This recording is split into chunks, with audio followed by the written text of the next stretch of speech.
Hello everyone, this is Ola Tawil. Today I'm going to present the translation of puns in Carol's Alice in Wonderland. Puns are quite challenging, they tie the translators up in a knot. So in this presentation, we are going to better understand the pun, its types, the strategies that can help the translator deal with a pun. Is it really difficult to translate a pun? This is what we are going to see in Siham and Abdussalam's Arabic translation of Alice in Wonderland. First of all, what is a pun?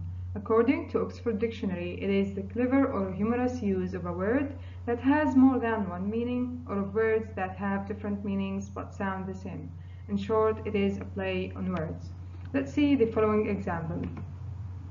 Zazu in The Lion King says, "Cheetahs never prosper." Now, do you see the pun? The pun is in the word cheetah.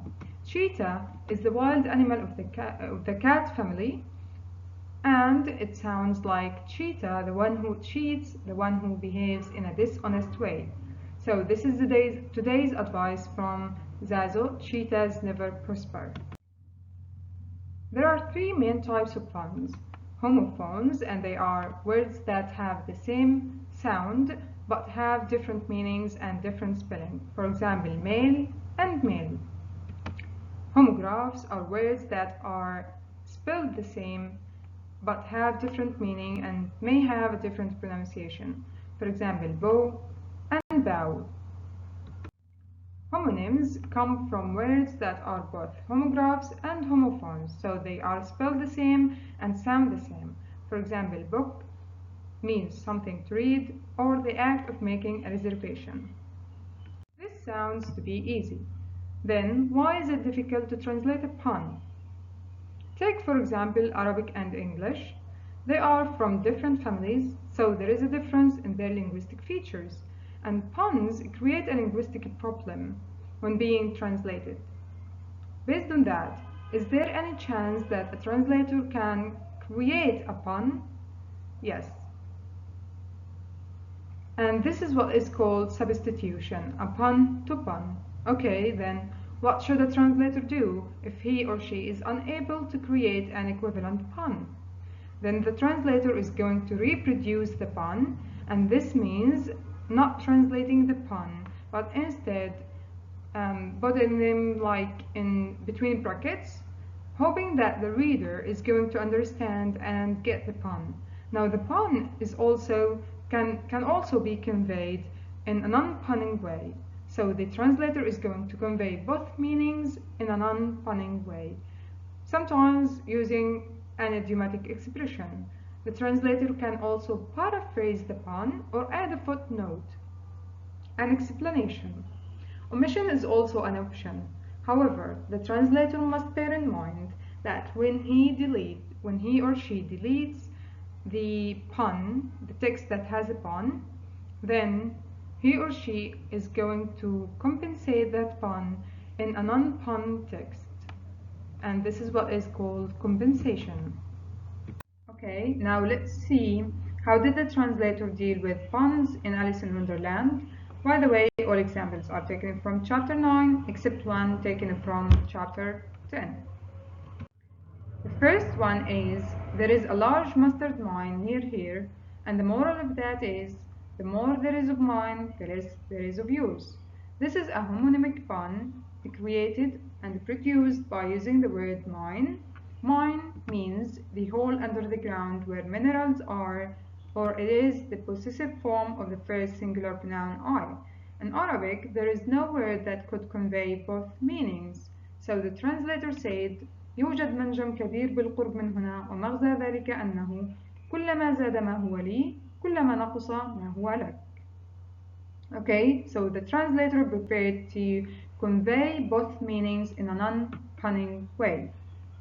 The next one is, the master was an old turtle, we used to call him Tortoise. Why did you call him Tortoise if he wasn't one? Alice asked. We called him Tortoise because he taught us, said the mock turtle angrily. Now, the important thing here is the sound resemblance between tortoise, the animal turtle, the turtle, and totus, which is the past simple of teach plus the pronoun us. Now let's see how did the translator convey the pun here. أسميناه سلحفاة برية لأنه كان يعلمنا بروية. Now the translator modified the text a little bit and added بروية, which is not included in the source text. Okay, so if the translator hasn't modified and added the word بروية, which seems to be derived from برية, but they are not and they are different, it would have resulted in the loss of the pun. So it is a good way to deal with the pun here, and it does create the same effect that the source text pun has created. The third one is I only took the regular course. What was that? Reading and driving, of course, to begin with. Reading and driving are puns on the subjects reading and writing. Let's see how did the translator convey the pun here. أجاب ذكر السلحفاة الزائفة الإساءة والإثابة طبعا. الإساءة والإثابة تورية عن القراءة والكتابة. So it is really brilliant to create the pun here. He continues, mystery, ancient and modern with geography. Now ancient and modern makes us realize that mystery refers to history and that the mock turtle means history. So mystery is a pun on history and geography is a pun on geography, and it is brilliant to use geography because they are in the sea. So the translator said في الواقع كنا ندرس الصريخ القديم والحديث مع البحروغرافيا. So الصريخ بدلا من التاريخ والبحروغرافيا بدلا من الجيوغرافيا. Here is another example. That's the reason they are called lessons, the Griffin remarked, because they listen from day to day. So lessons and lesson, they sound the same, and this is called homophone. The translator said هذا هو السبب في أنهم يسمونها الدروس لأنها تصير دارسة أكثر فأكثر من يوم إلى آخر، وأنت تعرفين أن الدارسة يعني التي تتآكل حتى تتلاشى تماما. Now there is an explanation here of the word دارسة. تصير دارسة بمعنى تندرس أي تتقلص. The translator preferred to add an explanation because this word is not used anymore and it is used in the past بمعنى تتقلص. So الدروس وتصير دارسة, this is also a pun, they are derived from each other. And here is the last example. What if a fish came to me and told me he was going a journey? I should say, with what purpose? Don't you mean purpose? Said Alice.